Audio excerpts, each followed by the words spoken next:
عورت کے چہرے پر تمام رنگ مرد کی وجہ سے آتے ہیں، چاہے وہ خوشی کے ہوں یا غم کے۔ وفاداری ایک مہنگا تحفہ ہے، اس کی امید سستے لوگوں سے نہ رکھو۔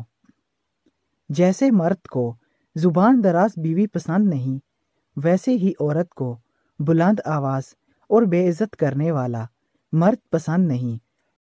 عورت کو محبت میں ملاوٹ پسند نہیں، وہ جس سے پیار کرے اس کی حرکات ہمیشہ نظروں میں رکھتی ہے، لڑتی جھگڑتی ہے، اپنے ہونے کا احساس دلاتی ہے، مگر شراکت برداشت نہیں کرتی۔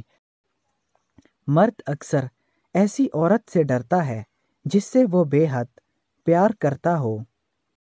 حضرت علی رضی اللہ تعالیٰ عنہ کی خدمت میں ایک عورت آ کر پوچھنے لگی کہ وہ کون سی عورت ہے جو گھر کو برباد کر دیتی ہے، اللہ کی رحمت اور سکون کو گھر سے ختم کر دیتی ہے۔ تو حضرت علی رضی اللہ تعالیٰ عنہ نے فرمایا، جو عورت کھانا پکاتے وقت اللہ کا نام نہ لے اور دل میں حسد اور باغض رکھے تو یہی عورت اپنے ہاتھوں سے اپنے گھر کو تباہ کر دیتی ہے۔ یاد رکھنا، عورت جب بھی اللہ تعالیٰ کا رزق پکاتی ہے تو اس کے احساسات اس کے کھانے پر اثر کرتے ہیں، اور حسد سے پکا ہوا کھانا گھر میں جو بھی کھائے گا ان کے وجود میں بھی وہی احساسات پائے جائیں گے۔ مرد کو عورت کے کردار کی کتنی فکر ہوتی ہے، اتنی ہی فکر اگر وہ اپنے کردار کی بھی کرے تو کتنی عورتیں بد کردار کہلانے سے بچ جائیں۔ اس لڑکی سے کبھی پیار کی امید نہ رکھنا جو بار بار یہ دو چیزیں کرے۔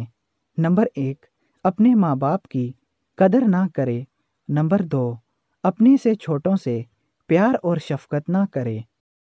عورت کے آنسو اس کی تکلیف میں اتنے نہیں نکلتے جتنے آنسو وہ الفاظ دیتے ہیں جس میں اس کی توہین کی گئی ہو۔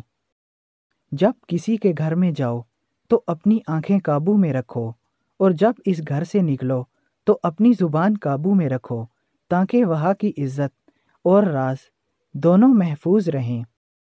مرد کی خوبصورتی اس کی شکل میں نہیں، اس کے الفاظ میں ہوتی ہے۔ اگر اس کے الفاظ بدصورت ہو جائیں تو اچھا خاصا مرد بھی بدصورت دکھائی دینے لگتا ہے۔ عورت محبت کو بھول جاتی ہے مگر دی گئی عزت کو کبھی نہیں بھولتی۔